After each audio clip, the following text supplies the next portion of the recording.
The word jihad is mentioned in the Quran about 41 times.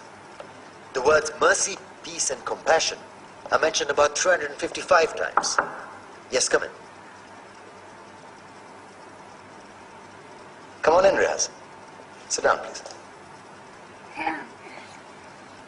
Contrary to popular belief in most Western cultures, Islam is a religion that preaches peace and tolerance. Yes, Patricia.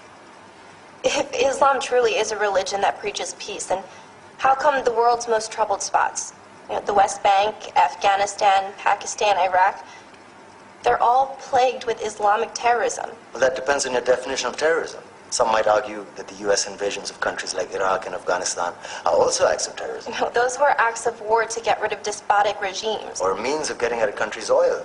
Conspiracy theories. Well, May I? Yes, please.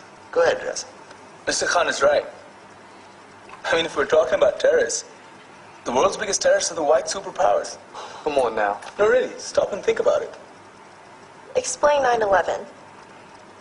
Okay. Do you know how many people died in the Twin Towers strike? Around 3,000. And do you have any idea how many people died in the bombing of Afghanistan? Take a wild guess. More than 15,000 people died. And that's just conservative figures. About 50,000 tons of explosives were dropped on innocent civilians. Men, women, children. Yeah, but that was because of the Taliban. Now that you brought it up, did you know that the Taliban was a creation of the CIA to fight the Russians? Whatever. They were still harboring terrorists. Yeah, right. Terrorists that were never found. Just like the weapons of mass destruction that were never found in Iraq. Do you want to get into the death toll in Iraq? 500,000 civilians and counting. And what do Britain and America say when they don't find these weapons? It's simple. They just say sorry.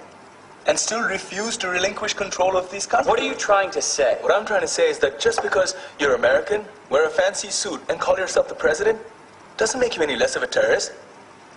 I'm saying that if you don't stop meddling in other people's countries, you will face a backlash. If Muslims like you feel that way, then why don't you get out of our country? We will. As soon as you promise to leave ours.